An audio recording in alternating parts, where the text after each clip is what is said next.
नमस्कार. आत्मा मालिक भाग क्रमांक 6.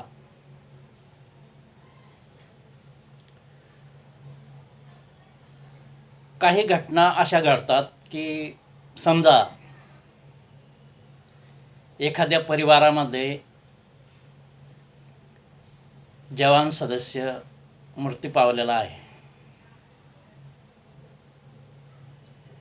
तर काही लोक तीच घटनेवर वारंवार विचार करतात, चिंता करतात. असं करू नका. कारण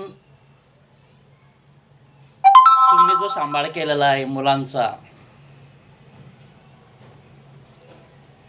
तर जेवढं कर्तव्य तुम्हाला करायचं होतं तेवढं तुम्ही केलेलं आहे. त्याच घटनेवर वारंवार विचार केल्यास नैराश्य निर्माण होते. चिंता करीत नैराश्य निर्माण होते. मानसिक रुग्ण होण्याचा धोका असतो. जे घडलं ते घडलं, सोडून द्या तो विषय. त्या विचारातून लवकर बाहेर येण्यासाठी आपले काम जे आहे त्याकडे लक्ष द्या. एखादा छंद असेल आपल्याला, त्या गोष्टीकडे लक्ष द्या. म्हणजे तुमचे विचार बदलतील. ते चिंतेचे विचार राहणार नाहीत. असे नकारात्मक विचार करू नये, सकारात्मक विचार करावे. जे घडलं ते घडलं. परत काही लोक खूप मोठं नुकसान झालं, खूप तोटा झाला, त्यावरही चिंता करत बसता. त्या घटनेवरच चिंता करत बसता. खूप मोठं नुकसान झालं, जे घडलं ते घडलं. कशावर त्याच्यावर विचार करताय तुम्ही? भूतकाळात जमा झाला तो विषय, बंद करा तो विषय. तर असे नकारात्मक विचार करू नका, चिंता करू नका. त्यामुळे नैराश्य निर्माण होतं. त्यातून लवकर बाहेर या.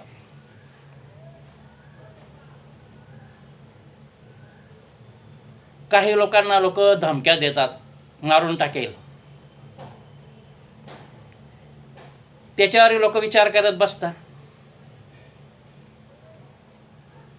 घाबरू नका कशाला. हे शरीर नष्ट होणारच आहे.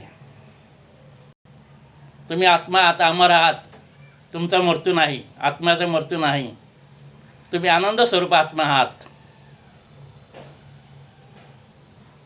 मृत्यू डरला घाबरायचं नाही. तुम्ही शक्तिशाली आहात. आत्मशक्ती वाढवण्यासाठी ध्यान मार्ग आहे, सद्गुरू मार्ग आहे. नामस्मरण करा. कोणाला घाबरायची आवश्यकता नाही. कशाबद्दल घाबरता तुम्ही? अरे छाती ठोकपणे त्यांना उत्तर द्यायचं. घाबरायचं नाही. तुमची चुकी नाही तर घाबरायचा काय प्रश्न आहे? काही लोक असे कोणी धमक्या दिल्या तर मृत्यूला घाबरतात. त्याच्यामुळे नैराश्य निर्माण होतं, मानसिक तणाव निर्माण होतो, मनोरुग्ण होण्याची शक्यता असते. आणि तेच विरोध करणं पाहिजे असतं की तुम्ही मानसिक ताण घेतला पाहिजे. त्यांचा कदापि विजय होऊ द्यायचा नाही. ध्यान मार्ग करा, सद्गुरू मार्ग करा, नामस्मरण करा. तुमची आत्मशक्ती वाढेल. तुम्ही स्वतः कोण आहे? शक्तिशाली आहात तुम्ही. तुमचा मृत्यू कधीच होत नाही.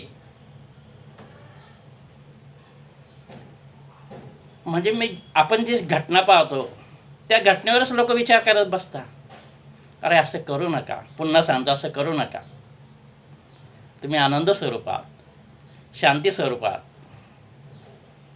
खूप शक्ती वाढली आहे तुमच्यामध्ये, पण ते तुम्हाला माहीत नाही अज्ञानामुळे. सद्गुरू मार्गाने ते कळतं. ध्यान केल्यानं कळतं, आत्मचिंतन केल्यानं कळतं. घाबरायचं नाही याच्यापुढे कशाला. आणि कोणत्याही घटनेवर विचार करत बसायचा नाही.